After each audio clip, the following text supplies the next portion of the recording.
Antoine Semenyo will be one of the most sought-after players in the January transfer window. Man City and Manchester United are at the front of the queue, but Liverpool are also interested. So where will the Bournemouth winger end up in 2026? Manchester United, Manchester City or Liverpool? The race for Bournemouth star Antoine Semenyo is on a knife edge. Manchester United and Manchester City are still ahead of other clubs and remain neck and neck for his signature, but Liverpool remain interested and are understood to be considering their options in the wake of Alexander Isak's injury. Spurs, who were interested in the Bournemouth forward over the summer and earlier this season, are moving on to other targets and out of the race. So what will happen regarding Semenyo now?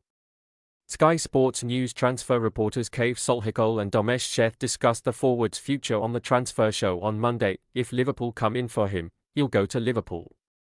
Liverpool is too good a move to turn down. They have been big admirers of him. They have looked at signing him before. They also have a track record of signing players in January.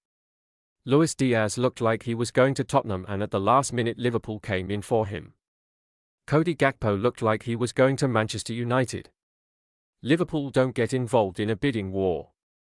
They wait until the last minute, until other clubs almost do a deal for a player, and then they make a phone call to say they will match the deal. Liverpool are expected to have a quiet January. There is money to spend. Sometimes they move quickly to get a summer target in if they think they are going to go somewhere else. Over the next few days, especially in light of Isak's injury, there will be discussions over whether they make a late move for Semenyo. If I'm Antoine Semenyo, I'm looking at that Man City squad and thinking, dream come true to sign for Man City. On the other hand, how much game time am I going to get if I move there? I'm not really sure there is a desperate need for them to spend money in January. Another interesting subplot is Pep Guardiola's future. He signed a new contract that takes him to the summer of 2027, but there is talks already that he might call it a day this summer. What impact could that have on Manchester City's transfer plans? As much as we say clubs buy players, Guardiola has been there for so long that he will have a say in which players come to the club. Ruben Amorim has consistently said that the club will make moves in the January transfer window provided it is in the long-term interest of Manchester United. They have kept a keen eye on Semenyo's development. That interest goes further back than the summer transfer window. Semenyo signed a new contract in the summer that included a release clause of £65 million.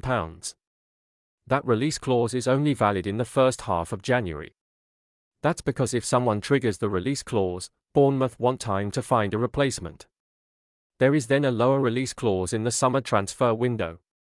Expect some sort of movement in the first half of this transfer window. The interesting thing with Semenyo is if United were to sign him, where Amorim would want to play him.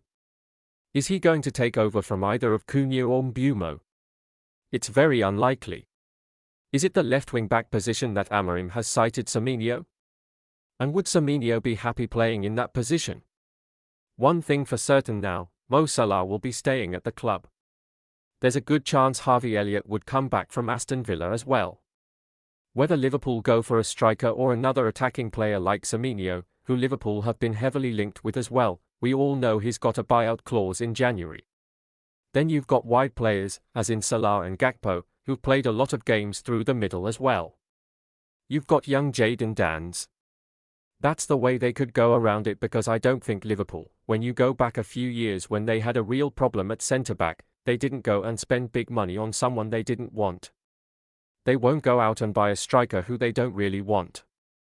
If they do want Semenyo, that's probably a good way around it.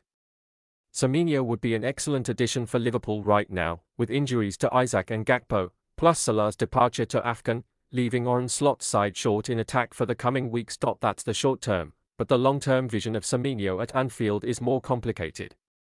Should Salah leave, then Semenyo could be deemed the natural heir to the Egyptians' role at Anfield. But what happens if Salah and Slot put their issues aside and the former returns to form? Then once Gakpo and Isak return from injury, where would Semenyo fit in with Hugo Ekitike as well? Amorim spent around £200 million on bringing in Bryan Mbeumo, Benjamin Sesko and Matheus Cunha over the summer, and now he wants to add more attacking quality to his ranks. Perhaps a potential January departure for Joshua Zirkzee could open up a spot in the United squad for Semenyo to fill. One area Semenyo could play is at wing-back, especially with his qualities out wide. but could he play there with Amad Diallo on the other flank? Would that be too attacking?